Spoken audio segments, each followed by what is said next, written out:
Hello, my magic friends in India. My name is Gustavo Vierini. I'm from Brazil, and I'll be joining the Indian magician Bharat in his YouTube channel Mallugic. So I hope to see you all soon.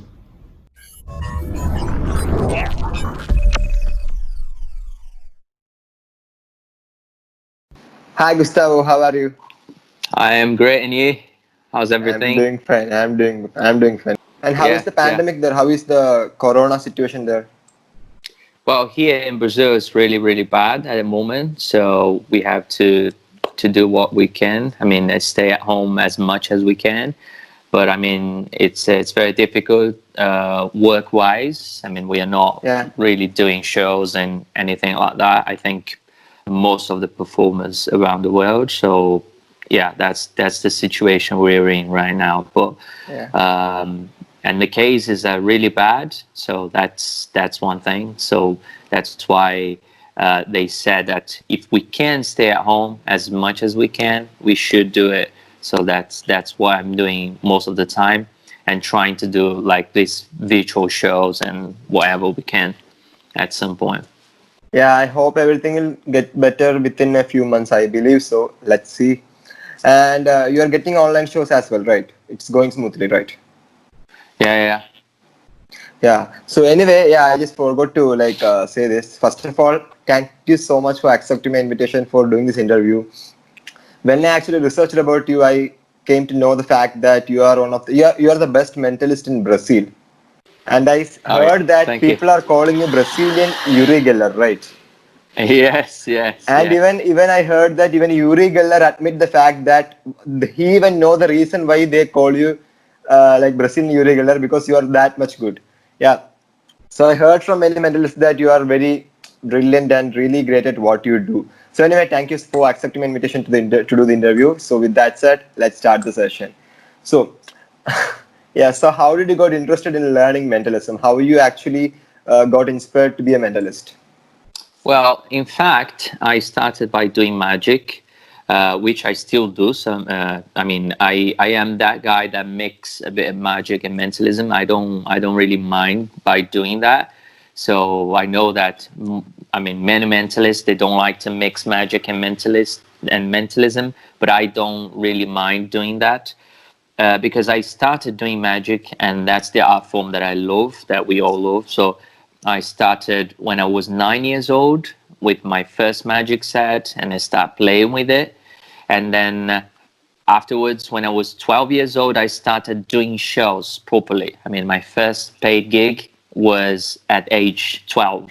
So that Wow. was the very first show. So then after that, I never stopped. So I've never done anything else rather than shows. So when I was 14 years old, I watched Uri Geller on TV, and that was the moment that I was like, "What this guy is doing?" I mean, it was different than I was doing at that time. I mean, I was, used to watch magic with many things, but not what that guy was doing. Firstly, because he was not claiming to be a magician, and that was something really interesting. And he was in a national TV in Brazil at that time, and it was an interview with him, and he was doing like the metal bending things. He was reading minds and doing that stuff, and I was really impressed by that. And then I started, trying to find why and how this guy does what he does. And then eventually I get to know one magician, a mentalist in Brazil, and then he became famous at that very time as well, because he was kind of debunking paranormals and people like that. And he was like a representative of James Randi in Brazil. So then he was doing Yeah. this kind of work for a very specific TV show at that time. And I got to know him, not personally, but I got to know him.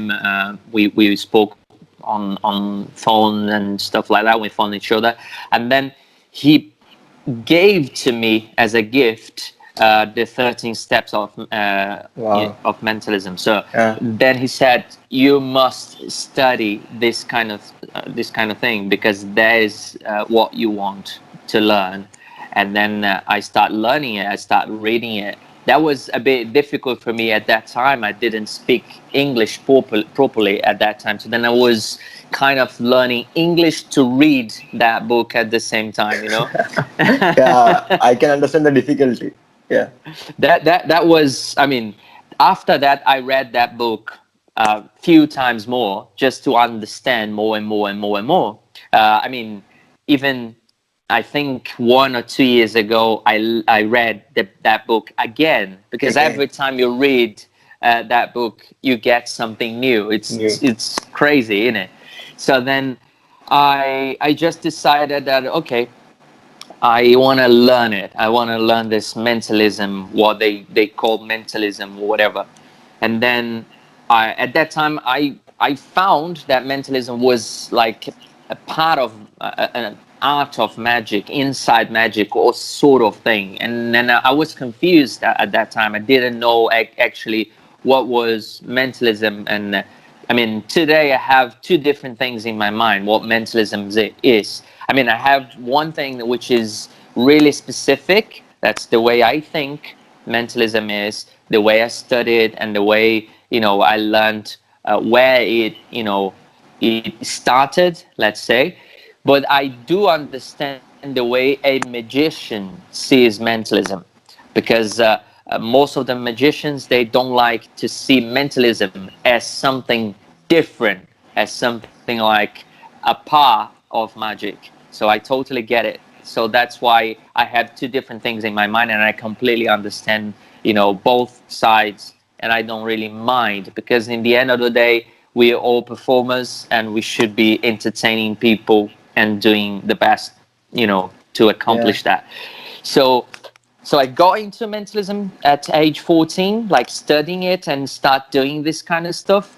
I started learning a bit of metal bending with watching videos of Banachek, like Sai series and these videos.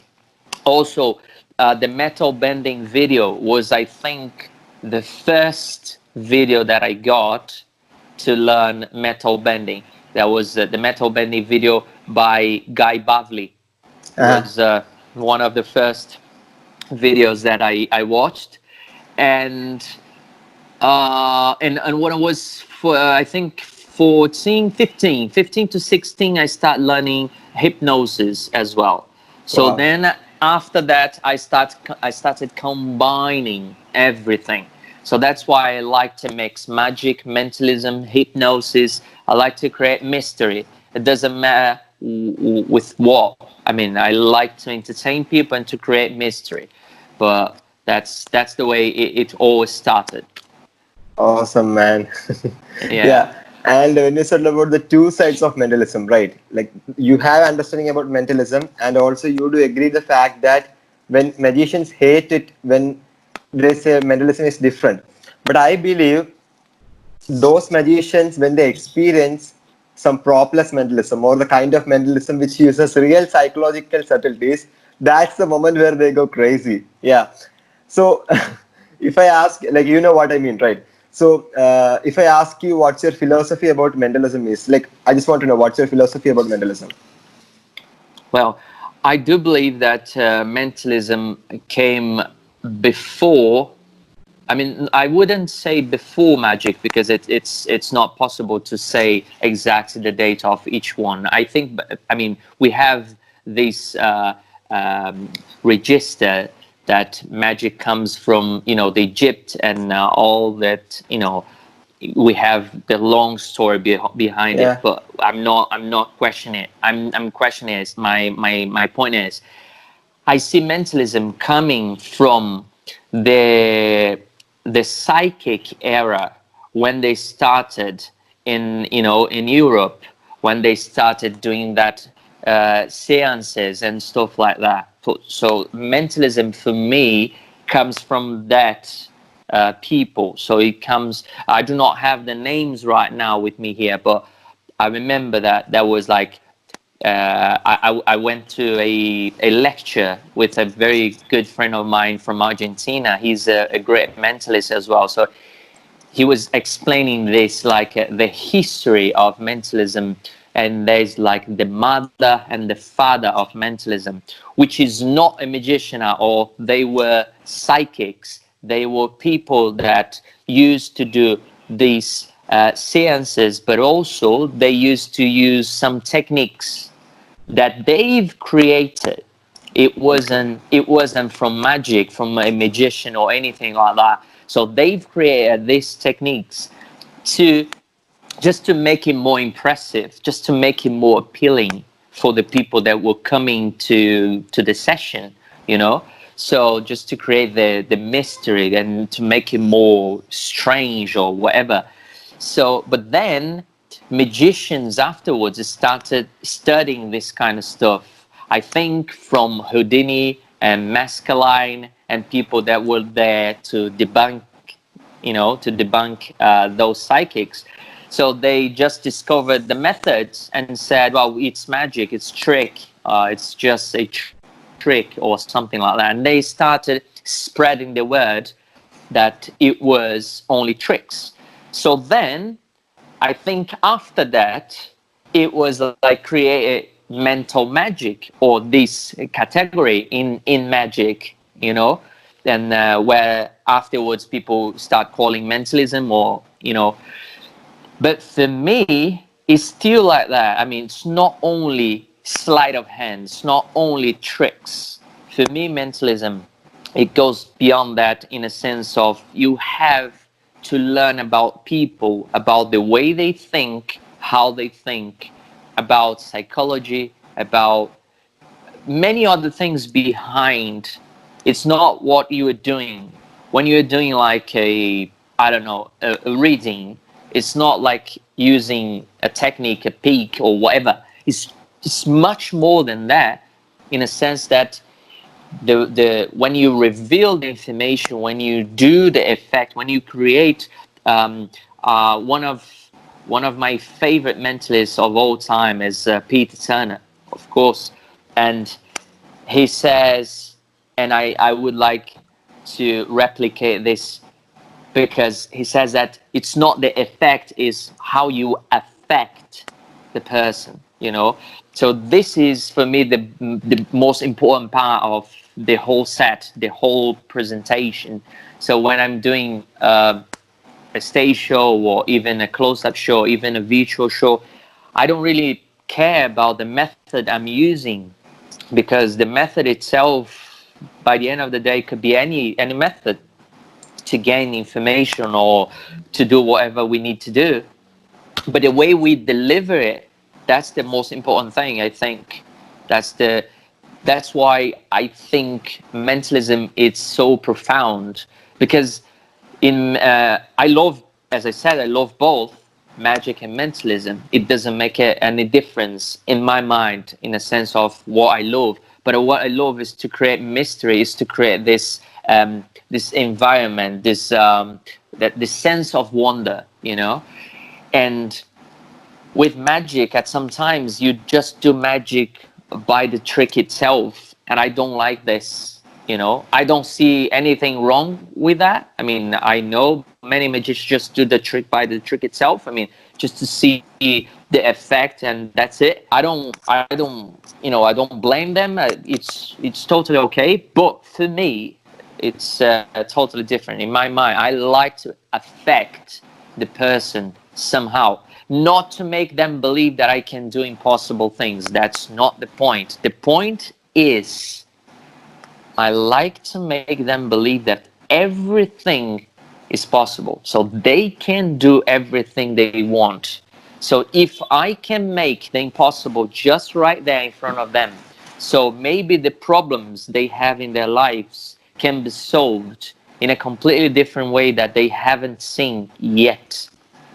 Yeah, I agree with you, because the thing is, I do agree with the fact that mentalism is not about sleight of hand or doing the techniques. Because, see, it should not be like you are thinking of 27, you are thinking of 7 of hearts, you are thinking of the color red. It should not be like that. I mean, I think the real success of a mentalist is if you can deliver the feeling to the spectators that we are really reading their mind. If they get the feel that we are reading it, then we are good at mentalism. I mean, that's what mentalism should be. It's not should not be like revealing what their information is. It's all about giving them the Exactly. feeling. Yeah. Yeah. So usually in mentalism there is a very much big controversial things because in mentalism there are many problems for in front for the public. What I mean is that nowadays YouTube, right? We have open platforms. Lot of the informations are coming on YouTube. So there are like two sides in front of public. I mean, public might be thinking, okay, so it's all just trick. It's not. It doesn't have psychology. It doesn't have any body language. Nothing in it. It's just tricks. But when they see a mentalist live doing something, they use some different methods and techniques rather than what has been revealed on YouTube. So then they will have a confusion that is mentalism real. So definitely they will ask to the mentalist after the show that what's like process behind it, what is mentalism exactly.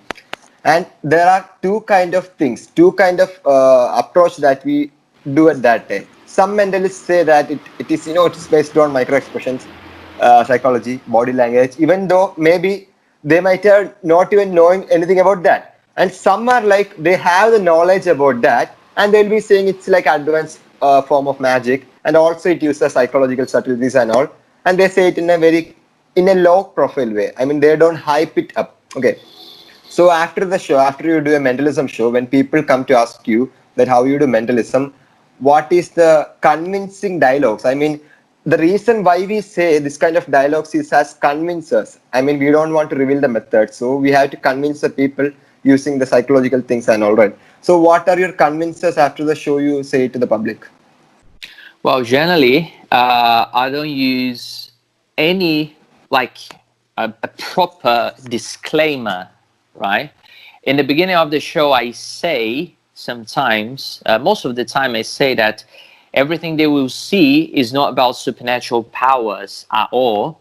But by the end of the show, they won't believe about that. Because Yeah. anyway, even if I'm saying that there's nothing about paranormal or supernatural, by the end of the show, after the show, they come over sometimes and say and ask about stuff. And sometimes they ask me to contact, some people from beyond or stuff like that. And I used to say that I don't do this kind of thing. And my thing is, I try to be really honest without saying it's all tricks, because it's not.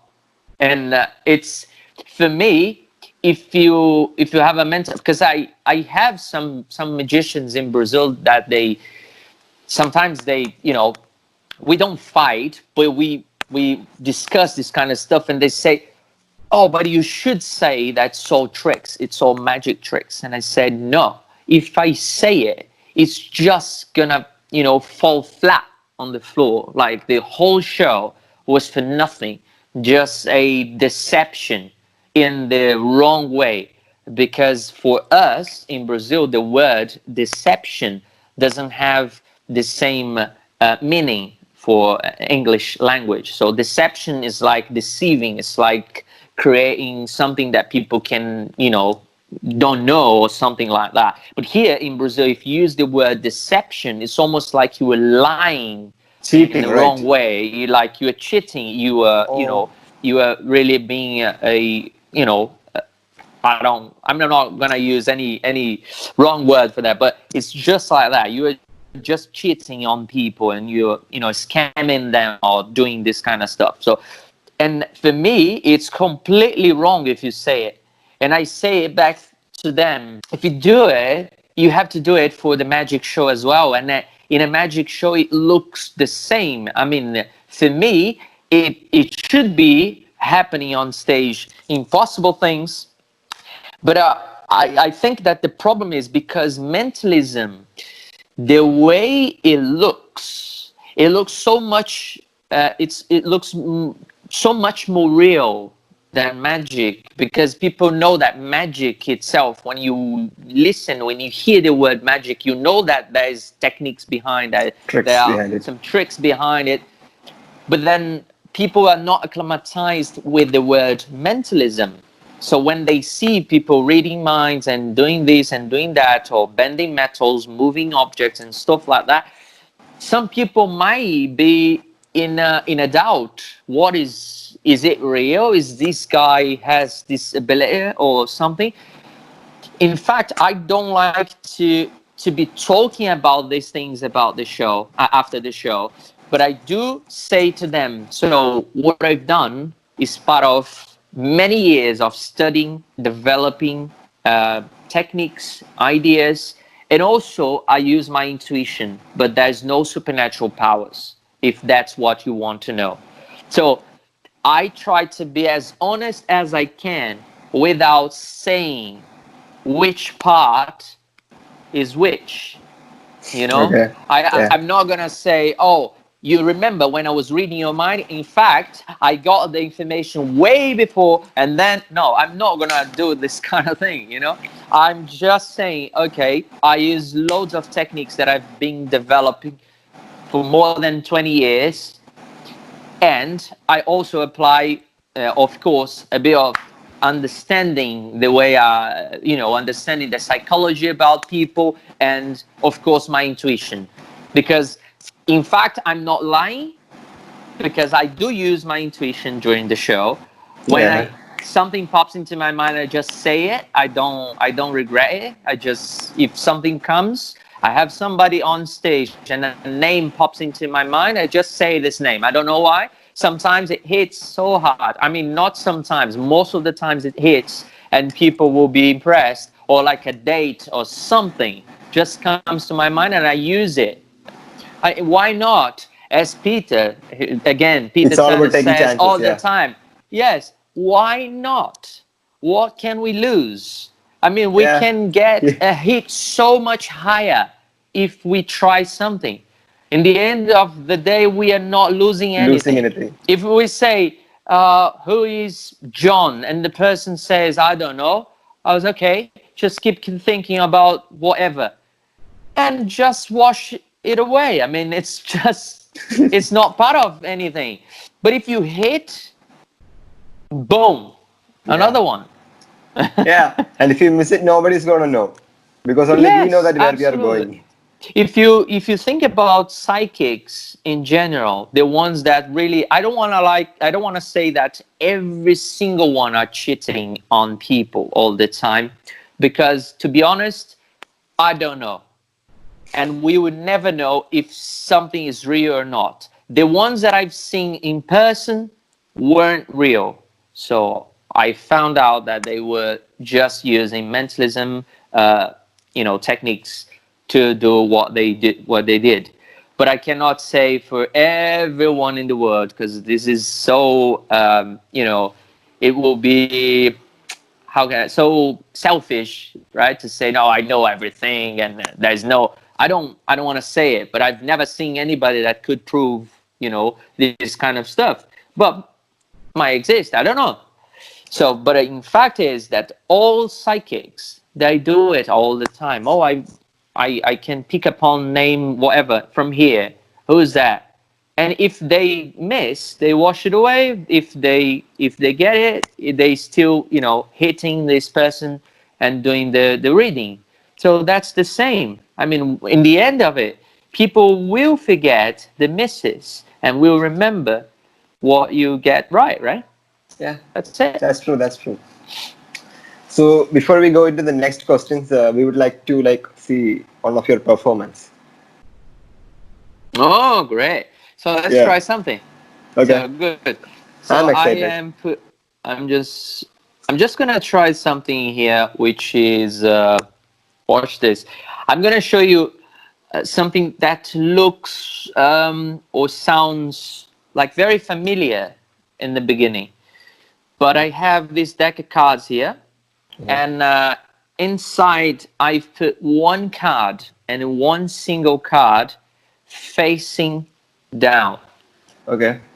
Just one card facing down this entire deck, Okay. right? So I want you to imagine and think about one single card, any card from the 52 cards in a pack, any single one. Got it. Got it?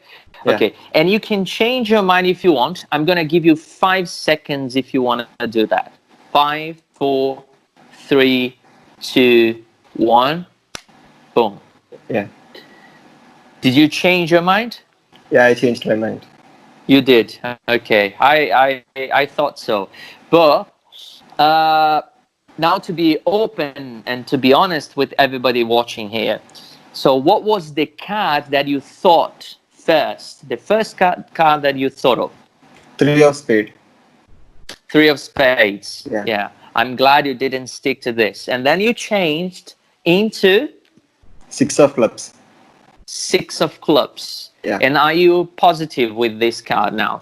You Yeah. happy and you don't want to change again? Or I am happy. you're happy. Okay, that's great. So as I said, I have only one card facing down this entire deck. Mm-hmm. And I'm gonna show you this. Nothing else. Mm-hmm. And this card is right here. Yeah, it's here. Is the 6 of clubs. Okay. You don't believe me, but it's in here. There's only one card in this entire deck that is facing down. Can you see? Only one here. So I'm gonna show you next to the camera like this. Okay. Maybe like this. You can see only one card facing the other way. Okay. That's Uh-huh. the 6 of clubs. That's crazy. Yeah. That's why I said, that we would say and we would see something familiar, but not so familiar as you can imagine, right? Yeah. I got it. I know what you meant. Yeah, that's crazy, man. Crazy, right? Yeah. So I want to try something else, Okay. but I'm gonna put this deck over here. In fact, I'm gonna use 2 decks. I'm gonna use those 2 decks. Yeah, the blue and the red. So let's start with the red one now. Mm-hmm. And same, right? All the cards facing one way. Okay. And doing this, we can, sorry, but let's do this on the table. We can see that it's really being mixed like this, like this, like that. So I want you to choose one card. If you would be here with me, I would ask you to just to cut the deck or to really reach in and to take one card. But because you're not here, I'm gonna dribble the cards like this, and you say stop. When you say stop, I'm gonna do that. Okay? Okay. Let's do it. Stop. Right here. Yeah. You want me to drop That's some fine. more? Or that's That's fine. Do you want this one here or this one on top? The one which you're holding the pile. Yeah. This one here. Okay. Yeah. So there's no problem that I will see your card, but we can see there's 6 of spades here. Uh-huh. So if you would choose this one, would be the 8 of clubs, just to make sure that every single card is different. So 6 of spades, right? Mm. So as we know, we have the other deck over here, all facing up. That will be interesting and will be used in a moment. But one thing that I wanted to remember, that all the cards facing one way, and these cards will be inside the pack like the here. Okay. Right? So we have the 6 of spades. Yeah. 6 of spades. And I'm going to put the 6 of spades right there. Okay. So the experiment that we are trying to do right now, I call it like voodoo or connection or something like that.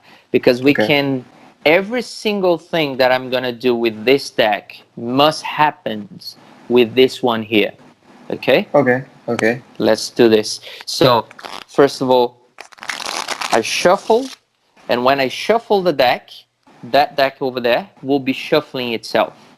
I know Okay. it sounds weird, but now, because I cannot prove it just yet, I'm going to show you this. If I do this and that and keep doing this, you know, I'm going to do this and that, and the deck will be doing this itself. Like this. Can you see? Yeah. And all the cards will be completely shuffled. It doesn't make any difference. So Okay. we shuffle, shuffle, shuffle. So we have cards facing up, cards facing down, face to face, back to back. We can see all the things like this. And when I do wave my hands like this, what happens is that the deck inside here are cards facing up, cards facing down, cards facing up, cards facing down, and you can see face to face. You know, can you see all of them like this? Yeah, they are all like shuffled, right? Can you see that? Yeah. What? Okay. It's a bit weird, I know. But when I just shuffle the deck like this and like this, look, they are looking the same as well, like 9 and 9. Which means that here we have all the cards now facing up. Okay. Except for one card. And if I do the same here, we have all the cards facing one way except for one.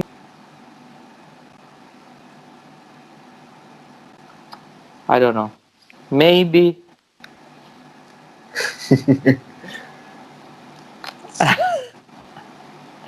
Man, like, wow. I mean, it's a brilliant idea, though. I mean, I never thought about this. I never thought about this. And so, man, I really loved the effect which you performed just now. So, I think we can move on to a few more questions and you can watch your performance later. So, we can come back Absolutely. to the questions. Right. Yeah.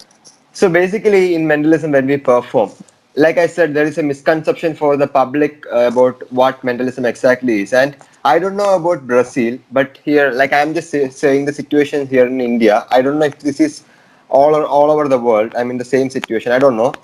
But here in India, if we perform mentalism, they don't know what exactly mentalism is. So after the show, people used to come and say their personal life problem.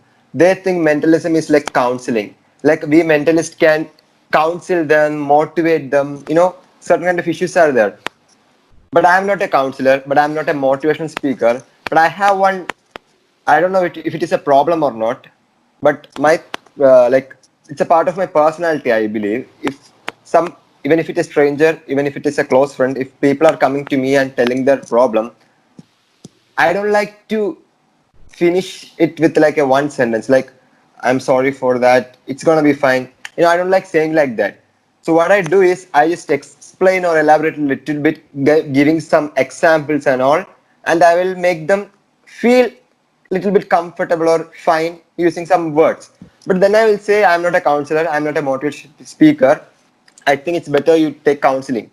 So, do you ever had an experience like after your show, or like even through Instagram, social media, like people telling their personal problems and asking you to counsel them? Yes, absolutely. And I've got one really, really bad. I mean, bad because the situation were really strange.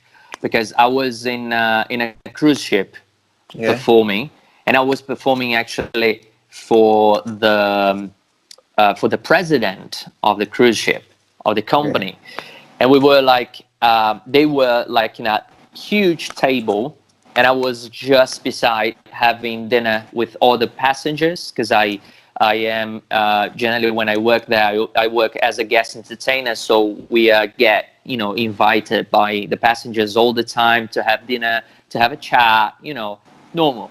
And then at that night, I was having dinner just beside the table of the president of the company.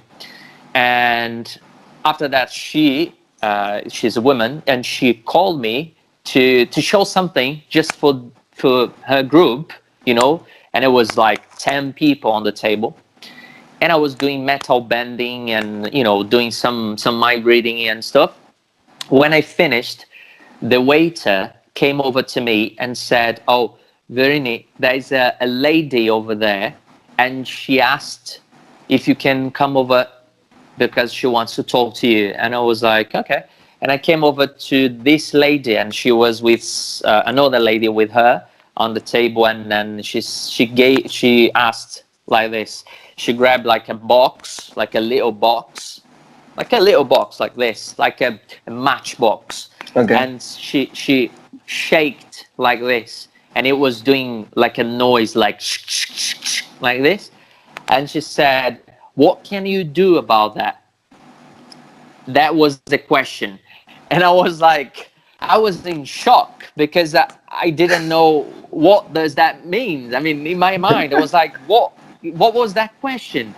And I was like, "Sorry, I didn't understand." And she said, this is the ashes of my son. Can you do something? I was looking like you are looking right now. Okay. I was like, and then my mind just tried so hard to find a way out. Okay. And I just said, "Sorry, but I'm an entertainer and I do not speak with the dead." That's it. I mean, I couldn't say anything else at that very moment. That was the first time that I was speechless. Generally, I can see miles away anything that comes from people and the questions and all the stuff. And I'm ready to answer any question. That was just only one that got me so hard. And I was like, "You know what? Sorry, but unfortunately, I cannot do anything because I don't speak to the dead. I'm an entertainer. What I do is just to make people happy, and I hope you can come over to the show and to have a happy moment and to enjoy a little bit." That was that. I mean, that was what. And how did she respond to that? But the thing is, one thing that was on my side was that the lady that was with her, she totally got what I said. She totally understood. And the lady that was with the ashes, she was totally drunk as well. So that helped her to go into these, really bad vibe, I think. Yeah, negative vibe, right? Yeah, she's carrying this all the time anyway. So I think she's got really, sad with that. Of course, she's sad with that. But I mean, and with the alcohol will make her, remember this and to live these moments, to just bring it back. I think that's what it was. Okay, fine. I got it. I think that was the worst, because generally people come and say, "Oh, do you do like tarot cards? Do you read tarot cards and stuff?" I do read tarot cards, but I've done that in the past. I don't really like to do that anymore because people go too deep, and I don't feel comfortable anymore to do it like the way I was doing in the past. And I wasn't doing like to take money from the people. In fact, if I would think about that, I would be doing this right now in this pandemic moment. That would be the best moment to get some money, right? But no. I don't really wanted to listen too much to the problems of the people, because you know what? I studied psychology as well. I didn't finish. In fact, I was like, I want to finish just to finish it, but You know what? I never thought about being listening to problems and stuff like that, because we all have problems all the time. We all have, you know, issues all the time. We have our own. So it doesn't. I mean, I don't mean like, I don't mean to Yeah, be rude, but I I understood. mean, I prefer to waste, let's say, waste my time learning more to spread wonder and joy rather than listening to problems Yeah, I and understood. trying to find a way to, you know, it's almost like being a coach and trying to, Yeah. you know, find a solution for people's problems, and I have to find my own solutions. So Yeah, I you mean, know what I mean? it's like a trap. I mean, I haven't find a way to get out from that situation, because when I do shows, after the show, some people come on backstage and say, "Can I speak with you for like few minutes?" I'll say, "Of course." We cannot say no, right? And say, "Yeah, okay."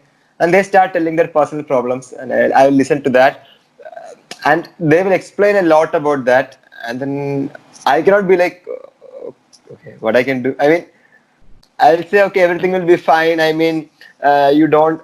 It's all. I will say like it's all about the vibes. You know, try to change your room atmosphere, or look for some positive vibes. Don't think about past is in the past. You know, the common cliche dialogues. You know, that's the only way to escape from that situations. Yeah. So anyway, yeah, leave all that aside. I want to ask you something more. I mean, just tell us about your achievements in the mentalism industry that you have got. So, well, I've done a lot of competitions in, you know, in congresses and, you know, conventions, right? So then I've done, I've got like prizes in mentalism in 2000. I think 2013 was the first one that I got the best in Latin America. Uh, It's equivalent of the FISM. You have like FISM Europe, FISM Asia, FISM, and we have the FISM Latin America. So that was the one that I got the first, you know, prize in mentalism. I've got before that. I've got some on TV, like being the best magician on TV. I've got some in 2007, the best stage magician as well, like stage, but not grand illusions, but in manipulations and general magic, right? uh-huh. I've got in 2013 actually. I competed in two different categories. As I said, I I like to do both, and then I did general magic and mentalism, and I got mentalism, and I got the third prize in general magic as well. Wow, that's two great, man. two awards, yeah, two awards in the same convention. And then after that, I've got the second, I think it was the second prize in this in Latin America as well, the FISM Latin America in 2015, and I came to the FISM as well, FISM Rimini in Italy, Uh-huh. and there I didn't win, but I was in the top 10 mentalist in the list. And Of wisdom or in 2013 the world? in the world, yeah, Ah, FISM, okay. yeah, world FISM. So I've got these as well, the international Oscars of Magic, Uh-huh. from uh, from the International Magician Society, as the best mentalist in Latin America. What else? And TV. I've done a lot of TV here in Brazil. So I've become the most, I think, one of the most famous magicians and mentalists in Brazil because of that. Because in 2012 I got a contract for 3 years running in a huge TV show here. Wow. So I was like recognized everywhere I've gone. Like, you know, people Yeah. know me, and still, I When mean, I now they know actually, me. if I search on, yeah, if I search on Google that best mentalist on Brazil, then your name shows up. Oh, Gustavo great. Vierini. Yeah. Yeah. Gustavo Vierini. Is that how you pronounce your name, right? Yeah, it pronounces like an Italian name. It's Vierini. Vierini. Verini. Yes. So I used to Gustavo say, Verini. yes, I used to say that I am a Brazilian with an Italian surname and a British accent, which is really weird. Yeah, which is really, really good. Yeah. That's So, which the was the beginning of best? my Yeah, monologue. yeah. That will be like a fun way to start the, I mean, show, right? Yeah, I Yeah, always do that just to break the ice with the audience. I come up yeah. and I say, well, good evening, ladies and gentlemen. So my name is Gustavo Vierini. I'm a Brazilian with an Italian name and a British accent. I know it's really weird, but anyway. And then they laugh, and then I start the show, That's and I like perfect. these things. I mean, I use humor on my side all the time, to play with the audience, and I like it. Uh, okay, that's cool. I mean, it's really fun, man. I mean, the way you start the show, because it's like, because they don't know you. I mean, yeah, of course, they may be knowing you, but I believe when we start a show, some people in the audience might not be knowing us. So it's Oh yeah, really, yeah. yeah. So it's really good to And break the ice. even when I do, I mean, most of the shows that I start with this monologue is, I mean, it's abroad. It's not in Brazil. So abroad, many people, I mean, most of the people don't know me. I mean, in the cruise ships and stuff, because we have people from all over the world, so they don't know me. So that's the way that I can, show up, and that I can show them my personality, and I can get connected with them, because I have in my mind, when I go on stage, I have in my mind that I have only like 1 minute to establish myself and to make them like me straight away, and to make them feel comfortable to participate during the show, and to make they understand who I am, and that I will be nice with them for the rest of the show. This is, I mean, I'm talking about the first show, because when I perform on cruise ships, I have generally like 2 shows and 2 more like up close, a set of up close. So then when I first do it on stage, I do this way because I want them to know me. On the second show, people come back because they liked it or not. They come back to watch the second show, and sometimes, of course, we do have people that didn't come on the first, right? But anyway, so the second show, it's easier, I would say, because people that came on the first one, they want to see the next one, that because it will be different. So the first show, when I perform on cruise ship, the first show is a magic show, and the second show will be a mentalism show. So Uh-huh. then I start spreading the words during the And during you do the both, so the you are like cruise. all rounded there, right? You are the magician and you are the mentalist. That's crazy. Yeah, yeah, that's why I said that's that. I mean, I like both. I like to, because people here, it was just so difficult for me, because in a like, I think when I was like 16 or 17 years old, I tried to establish myself as a mentalist only, and didn't work. Maybe because of the age and everything else. Okay, so then I kept doing both together, and then 3 years ago, I tried again just to do mentalism, only mentalism. 3 years ago, I started. I tried actually. I tried to do it again, and didn't work, because people know me so long for being a magician on TV and doing this and doing that, because all the companies and hotels and all the places that I used to work normally, they call me, and then they want something specific, or to produce something specific, or to make something specific for them, or to perform. Like I have a hotel here in Brazil that I perform pretty much the whole year, like almost every month. So sometimes more than 2 or 3 times in a month. So then they want me to do different stuff, because they have customers that comes back over and over, and like not only different numbers, not different effects, but different shows as well, like different Okay. aesthetic. So Okay. then I have 3 different shows for them. I have the magic show, which is a family show. So I have like one effect, one mentalism effect, and I do ventriloquism as well on this show, and Wow. I do magic, right? So it's like a variety of magic in this show. Um, the second show I have for them, it's only mentalism. So the whole show is a mentalism. Okay. And the third one that I have for them is a hypnosis show. So it's just Okay. hypnosis. So then I have these three options, and wherever they have, like from customers, they say, "Oh, we want the hypnosis for this time. We want the magic one for this time." So that's the way we do. So because we work with these things, we cannot basically deny or say, no, I'm not going to do it. I'm not going to do it. So Yeah. that's, I mean, I am a performer since, as I said, since I was 12. So I'm not going to stop performing. So if my clients, I have to listen to my clients, you know.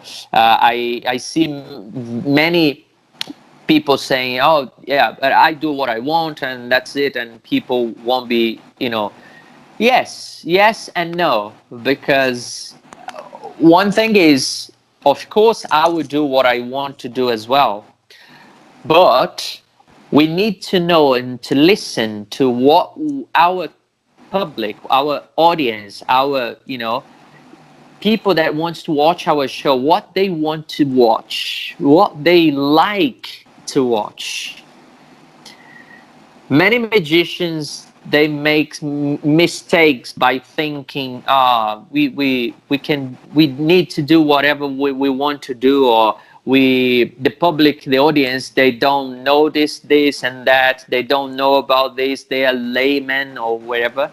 For me, this is the most this is an absurd for me. This is just horrible to think about this thing. I don't even like to call people laymen anymore. I like to call them non-magician, because when you say that layman, it looks like they're stupid. It sounds sometimes like you're saying that they don't have knowledge, that they don't know, but they do know. They do have a sense of, in my opinion, they do have a sense of picking what is good, what is not, what they like to watch, what they don't like to watch. And then we do make mistakes. I include myself. We do make mistakes thinking, oh, they don't notice that. I mean, this is so, this is invisible. They don't notice that. Or, you know, a card move or something. Oh, that's perfect. For them, they don't know it. They do notice that. But sometimes they don't tell you because they are too polite to tell you. That's it. You don't have to think that your audience don't notice. You have to think that you can improve your work. You can improve what you do. That's the thing. You can do it better. You can get better than this.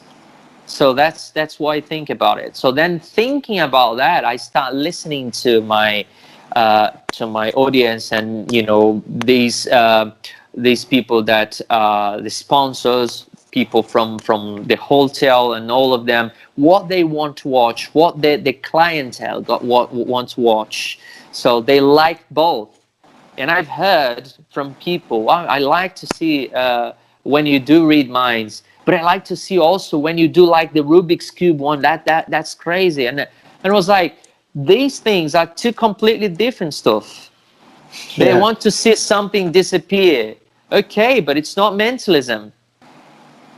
So then you might think, okay, so but you have to choose which path you want to go. Yes, but I also can choose the path where I can mix a little bit of Mix the magic and mentalism. Yeah. yeah, because that is I think it's not like two paths. For me, it's about three paths. You can go mentalism, you can go magic, you can go both if you want to. We know many mentalists that mixed magic and mentalism. We have loads of them in the history, and we still have some. We still have like people from let's say one guy from from the new era, like Keith Barry, for Keith Berry, example. yeah, Keith Barry. He does yeah. both. That's yeah. He mixed magic. He What's mixed hypnosis. He mixed mentalism. Yeah, exactly? Yeah. yeah, What's the problem? I mean, I don't see problem. To be honest, I don't see any problem, yeah. unless you want to really prove that you have powers or something like that. Then you Then you have to had to be a stay full-time mentalist. yeah, then you have to be away from magic. You have to be Yeah, away understood. from magic. That's all about what you want to establish as a person. So because I want to be an entertainer, and I feel like I am an entertainer, and I don't want to be, even if I try today, oh, I'm a psychic, so I have to change my name, I have to change everything because people know me and they will say, no, you're a magician. So it's not gonna work. Right? And one of the things which you said is really valuable, because magicians make mistake by thinking like, okay, I'm comfortable with this effect, so why? It's my wish, it's my show, I will do whatever I want. I think that's the problem. I mean, if you can listen to what the public want, and if you are customizing your show according to the public's taste, then I think we can be more successful. Because at the end of the day, if we want to get shows, it's not, we should not, there is no need to impress magicians or mentalists in the industry. It's all about impressing the public. So you should do according to what the public wants, and that's actually true. And well, now I know that how you actually turned out to be the best entertainer or best mentalist in Brazil, because if they want magic, you are there. If they want hypnosis, you are there. If they want mentalism, you are there. Let's say if they want ventriloquism, you are there. So well, now I know the fact that how you became one of the successful entertainers in Brazil. That's crazy, So man. and I was just talking about this bit that you said about the public and everything. If you think about it for a second, right now in this pandemic moment, if it is all about the public, because right now we are not working, and why? Public, if yeah, our if our magic just fills up our bank account or everything by itself, we could do whatever we want.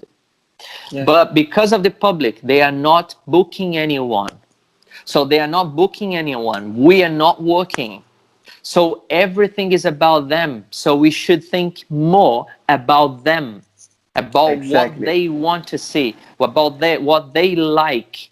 Of course, we will put something that we like to perform. No, I'm not saying that you have to perform things, that you don't like.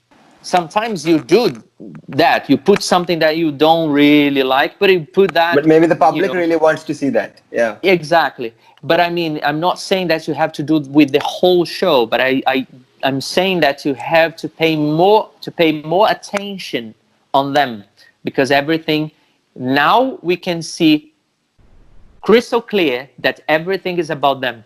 If they are not booking, we are not working, and that's it. yeah. And if you look, I totally get it. most of the magicians or mentalists that can choose to do, I'm gonna do only mentalism.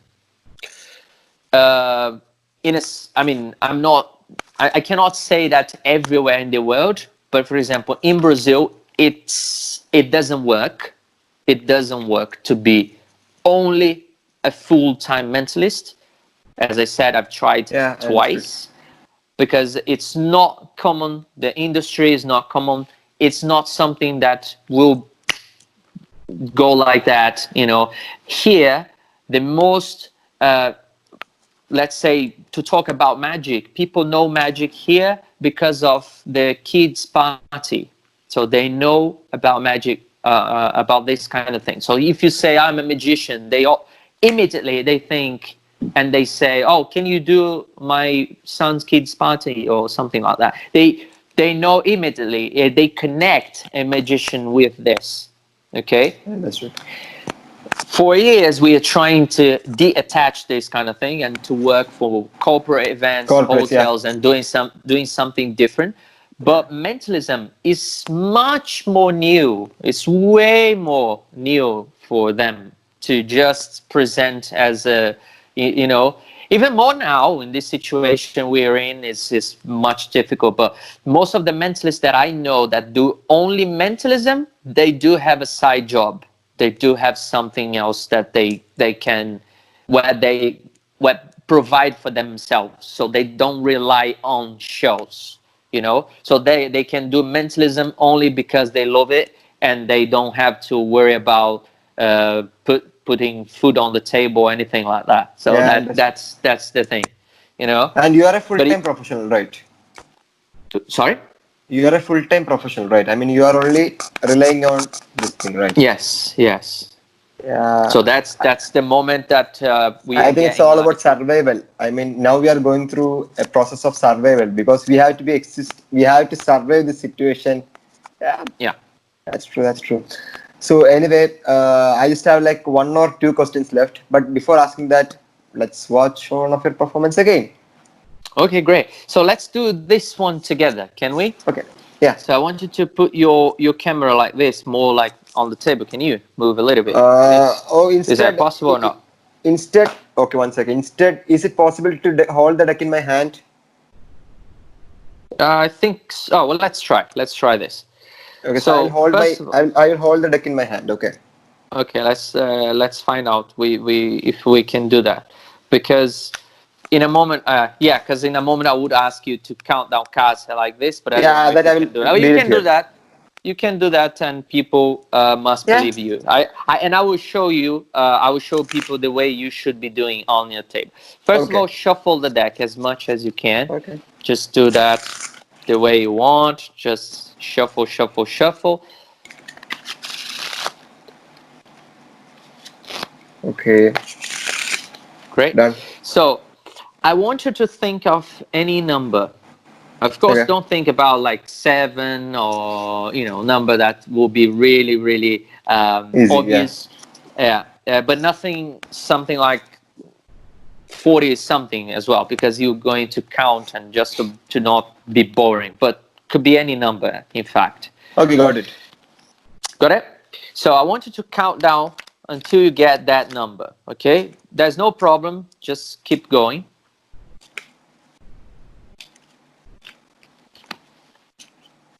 There's no problem that we Yeah. see Got it. the number that you got it. So now, what's the number that you thought of on your right hand? Is it? Yeah. Yeah. On my Yes. right hand. Just take a look on that card. The card So can I that keep is this in the set position. aside? Yeah. For a few seconds. Yes. Just take a peek. Don't show us. Okay. And remember this card. Yeah. Okay. And now I'm gonna do exactly what you were doing. So you did this. Just put this on the table like that. Okay. No problem. And the rest of the deck, take the rest of the deck and shuffle it. Okay. Take like a bunch of cards and just drop it on top of the Okay. pile. Done. Just shuffle a little more. Okay. And drop some more. Okay. Cut. Complete. Okay. Shuffle some more. Take like 5 or 6 cards and drop. Okay. Some more like 7 or 8 and drop. Okay. Shuffle the rest of them. Drop it. Okay. Square them up. Okay. Done. So we're shuffling and putting back and shuffling and putting back. So now take like 10 cards or 11 or 12 and drop on the table. Okay. It's totally up to you. Now on the table, these ones that you dropped, just take it and cut. And complete. Okay. Fine. Now take like 5 or 6 and drop on top of it. Okay. And the rest just hold like this. And these ones that you put on the table, just cut and complete. Okay. Now take like 10 cards or something and drop on top of it. 10, Okay. 11, something like that. And now start dealing one by one, like on top of them, like this. You can go like really fast or Okay. really slow. It's totally up to you. So I had to deal the whole deck, right? Yeah, you can, you feel that. You feel like that. You feel, and then you stop. I had to stop. You stop, hold like Yeah. this, grab like this, Uh-huh. and drop. Okay. Tell me, was that fair? That's fair. That's fair. So you shuffle the deck before, you count to a number that we don't know. I didn't count with you, in fact. But now you shuffle during the process and cut and complete it. So there's no way we could know where your card is in this deck right now. Yeah. Right? So you have a number in your mind and you have a card. Yeah. If I snap my fingers and we could go back in time to that very moment, and could happen like any card at any number in a very impossible way, that would be interesting, right? Yeah. For the first time, tell us, what was the number again? 16. 16. Okay, start counting in your mind. Count 15. Count 15. 1, 2, 3, 4, 5, 6, 7, 8, 9, 10, 11, 12, 13, 14, 15. Just drop it to the side. So that's the next one is the 16 one, right? Yeah. Yes. What was the card that you chose, that you thought of? 9 of clubs. 9 of clubs. Yeah. Can you show us the 16th card? What?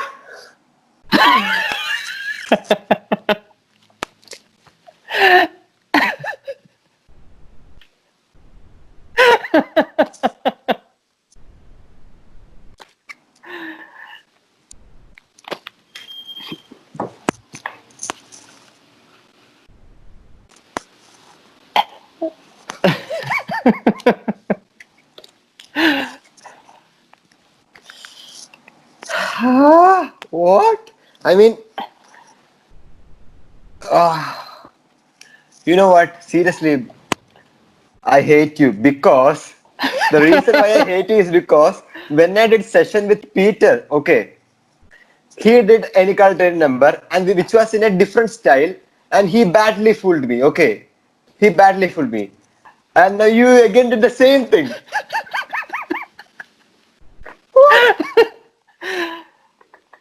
Crazy, that's crazy, man. This literally fooled me. I mean, seriously, this literally fooled me. Yeah, crazy stuff. Crazy stuff. Thank you. Crazy stuff. I mean, really awesome. I don't know, like, this is not like a fake reaction. I don't know. I mean, the moment when I saw his Nine of Clubs, I was just, I don't know how to react. I mean, because we are not seeing effects like the public does, which like the non-magicians does, because we know about the techniques. We are like, we used to research, right? So we experience this kind of things. When we get fooled, we experience it in a different way. This is crazy fun. This is crazy fun. Wow.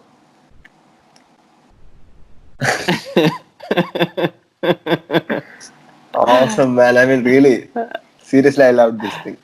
And I'm trying to, because you see so much things and you can start adapting those things to the virtual, shows. And what I like to perform is things that, even for virtual shows, I like to perform things that I am able to perform in real life. So then I don't like to make things that I wouldn't be able to reproduce, even if it's close. I mean, when it's too impossible and you have to, you have to use other things, and I don't like understood. it. I mean, about the camera angles and all, yeah. Yeah, so I don't like this. I like things that I can be doing live, even if if I have to adapt a little bit, but it's still being able to do. Okay, so I will be performing it. Yeah, I understand. So, I mean, you like to perform the effects in virtual shows that you also can do it in the real life shows, right? exactly. Yeah, I totally get it. I mean, the one thing is true that in virtual shows we have a lot more possibilities to do many stuffs, because as in the real life, the public will be watching like surrounded. So in virtual shows, there are more possibilities to do many techniques, but it is good to stick upon to what you feel. I mean, that's really good. I mean, instead of copying other performers' style, it's always good to have a unique style and that which you really like. Yeah. So like I have like two questions, I guess. So after asking that, we can end up the session here. Do you have any more effective perform? Yeah, yeah. Yeah, okay. So Have one. after asking this question, you just perform that, and by doing that, we can end the session. So, what's your opinion about performing? I have asked this to Peter also, so I'm just asking your view. What's your opinion about performing mentalism for kids? For let's say you have actually booked, you have been booked for a show for a kid's birthday party, let's say. But like you said, we have to listen to public, right? So they want mentalism in their show, and the kids are like below 10. So how we will deal with that situation? That's crazy. Well, by the end of it, they will think that it's magic anyway. Okay, Okay. just for you. I mean, the kids. For you, it can be different. For you, you might feel like, okay, I'm doing mentalism. For the kids, they would think that you're doing magic Yeah. anyway, right? So I've done that. So then what I do is I adapt the language and what I'm doing, right? So I try to do something more visual in mentalism, like telekinesis or moving objects or bending Okay. something, so they can like appreciate that thing more, rather than do something, with, of course, nothing with calculations of with a name or Yeah. something that to write down or It's anything like hard that. to do, especially the stuffs by Peter Turner. I mean, it's really hard to do his stuffs to small kids. He said Yeah. that he will struggle if he get a chance to, if he had a chance or like a situation to perform for kids, because the kind of stuffs he do is crazy, like it's beyond our imagination. So we cannot do that kind of stuff to small kids because, you know. Yeah, what I do is generally doing this, and I use themes if I have to do with kids. So I ask them what's their favorite, like cartoons or stuff like that. So Uh-huh. then I try to divine the cartoons that they have in their mind. So I Okay. say, well, what's your favorite cartoon? Just think about that. Do you have that in mind? Oh, yes, I do. So just write down the name of your cartoon here, or just go on Google and just Google the image of this cartoon. Uh-huh. So Okay. they Okay. do, Okay. and then so then I can play around with this kind of stuff. Or I ask them, oh, just think about a simple drawing, something that you can do pretty quick, and then I do a drawing duplication with them. So this kind of thing we can do with kids, because they used to draw, they used to watch TV. So that's the kind of thing that I would do with kids. Besides, like, of course, moving glasses or spoons and bending it. So this kind of stuff as well that I can do with them, and I think that they would appreciate to watch. Yeah. I think the only challenge is that when we get a show, when we have to perform mentalism for kids, I think the only challenge I believe is that we have to entirely change our show pattern. If I believe, I think yeah, because the kind of things we do for corporates, we cannot do it for kids show. So we have to, I think, No, no, no. change the yeah. So that's It changed a lot, yeah. yeah.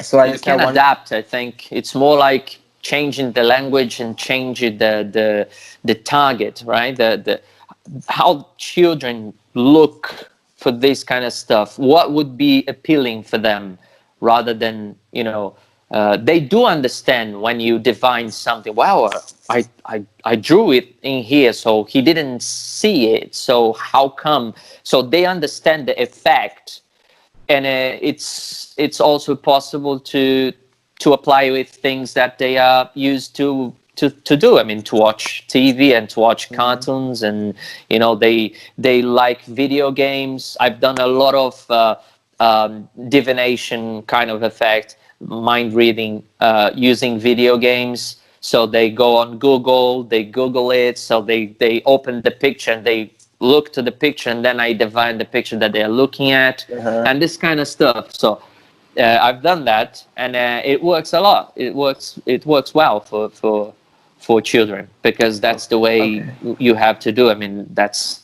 Yeah. I think. Yeah. So, yeah, that's good. I have one more question. So after that, we can move on to your performance. So basically, this is not the questions, but I just want to ask the question by putting it an example. Okay. So basically, how old are you? I'm 32. I'm gonna You're 32. turn 30. I'm 33 in August 21st. Okay. Awesome. Okay. So you will Yeah, it's turn. Okay. almost So there. advance happy birthday, by the way. Thank you. Yeah. So the question I was going to ask you is that so you are like you will turn 33 this August 23rd, right? Yeah, yeah. Okay. So here is the situation. Okay. So as the increasement in the online material, I mean, day by day in YouTube, many people are in, like non-magicians are revealing the secrets about mentalism and magic. And we have nowadays, like in the if you're looking at the history, the legendary performers, they have learned a lot by reading books, by writing books, you know. But now the culture is entirely different. If you want to like learn something, you can search on Google, find a magic shop, buy it, learn it.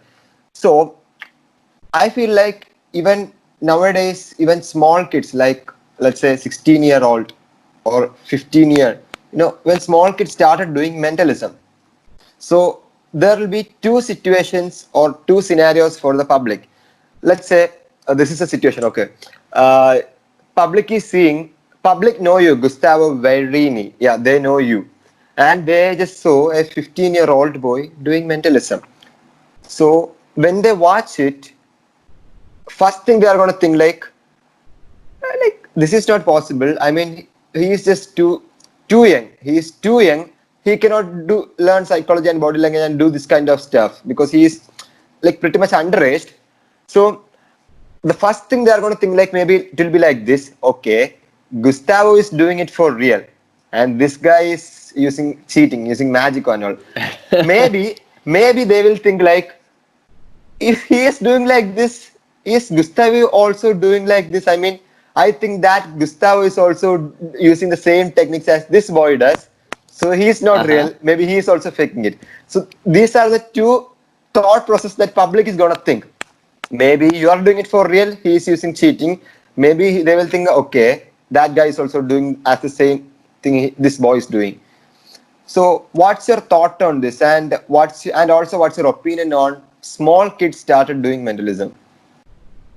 Well, as I said, I started when I was young as well. So once I watched Luc Germain saying that there's no problem for a young person to learn mentalism, but they need to find like a proper character to make, to make sense. Like you said, there's no way a young kid with 15, 16 come up on stage and say that, okay, I use it because I studied body language, I studied psychology and stuff, Yeah. because it doesn't connect with that person. So Luc Germain even gives us like an example that could be a small child could be doing mentalism, like a child, like not even a young guy, but like a 10 years old or 11 years old, because he used to say that if you remember like horror movies, the scariest movies are when you have like a little kid with supernatural powers, Yeah. right? When this kid look at you and say things that look at you and say things that he couldn't know, like your darkest secrets, Yeah. so this is so scary, right? But this guy should be performing, or should be known as, he needs to pick a right character.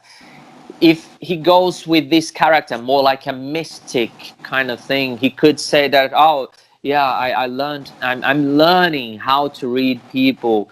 My grandma, she used to read cards and to read people, and so she told me some techniques and I'm developing it. If this person doesn't want to say that he's got some supernatural powers or he's got some good intuition or some mystical or thing, so if he doesn't want to go to this side of more mystical side, he could use this as saying like, oh, my grandma told me how to read cards and how to understand people, so I'm learning it. So do you mind if I try it with you or something like that? So that would be different, right? So there are two different paths that you can go for. So you can totally say that you have supernatural powers. One day you were hit by a lightning or something like that. Okay. Or you can say that you have a good intuition. So I don't know, I just feel things. I just feel people. I just feel, when I get to know people, I just feel when things that they are only thinking, but I feel the thought. Is just weird. And with this, it also gives you the I forgot the word, but the why to touch objects or stuff like that. If you're doing like a peak or something, or I have to touch or to be in contact with things, so I feel your thoughts or something like that. You can even use it on your favor, in your favor, because you can use it as an explanation, as a motivation. That's the word, a motivation to touch things or to touch a piece of paper or anything like that. So then I believe that it's possible for a young guy or a young girl to perform mentalism, but need to pick the character very, very careful, because need to be carefully chosen, the character, to don't look like impossible. So if, as I said, if they try to say that they are kind of psychologists, it's not gonna be seen real. So it's people will say, okay, that's bullshit. That they, you mean, they won't believe. So that's that. I think that's my opinion. Mm-hmm.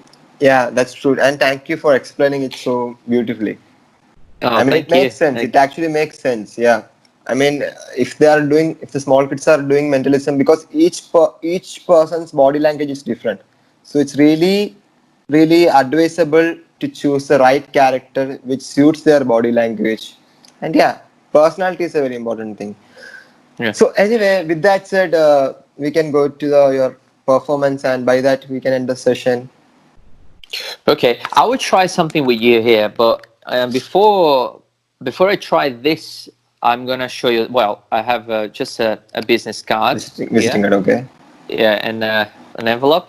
So I will try this. Yeah, I'm not sure if I will get exactly, but I will try to write down something. Okay. And this will be the thing that we are aiming for the end of this experiment, right? So I'm gonna keep this inside this envelope here, Okay. and I will glue the sticker so you can see it's gonna stay right here. Mm-hmm. Okay? Okay. Good? Yeah. Great. So, but before I go into this, sorry, Mm-hmm. I'm back. Before I go into this, you can see here, I have this piece of post-it note.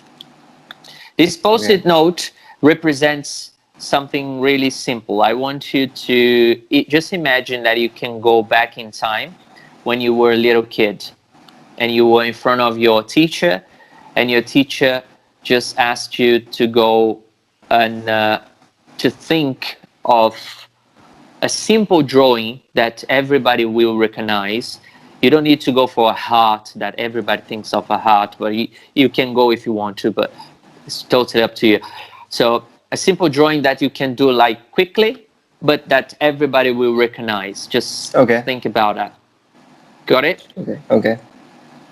So for the first time, tell me what was the. Oh, before you say that, I want you to imagine another one, another image, another simple image, another simple drawing. Okay. Because I want something like a freedom choice, as you did before with the deck of cards. So imagine and changing between those two elements, two images, and stop whenever you want and just say it. Stickman. A stick man. Okay. Yeah. So do you want to like change the stick man, or do you want to stick to the stick man? I want to stick to the stickman. Yeah. Okay, so if you would change your mind one more time, you would end up in a completely different image, right? Yeah. And what the image would be? Smiley. A smiley face, which Yeah. is completely different, right? Yeah. So remember that I have this piece of post-it note here, and I said, so I just put some clothes on him, but it's a stick man on clothes.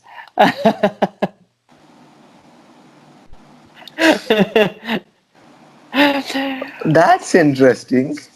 Which gives me like the reason for these things to really happen, because you know what, you thought of a stick man, and if you look to the stick man again, I'll show you again.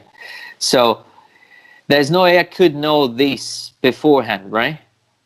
Or Yeah, both the I smiley shouldn't and be able stickman to is know. there. Yeah. Oh yeah, that's great. But if you would look at these stickmen and would say like a name for these stickmen, what the name would be?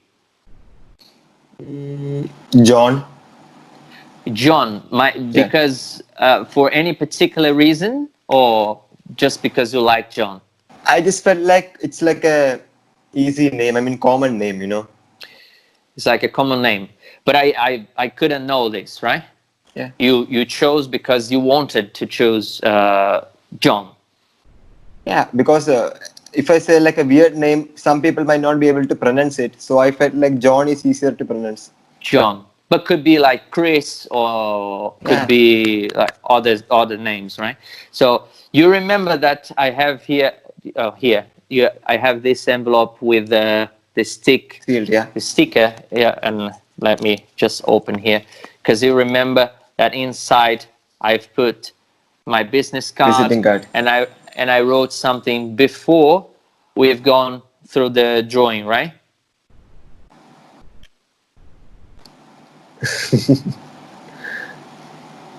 Wow. John. That's crazy fun, man. I mean, I had to be honest here. Okay, I had to be honest here. In this performance, what it badly fooled me is the stickman, actually. I mean, the stickman thing actually, I mean, this is impressive, but stickman actually gives me more thought about it. I mean, it's like I have no clue about the stickman thing. This is super fun. Crazy fun, man. Thank you very much.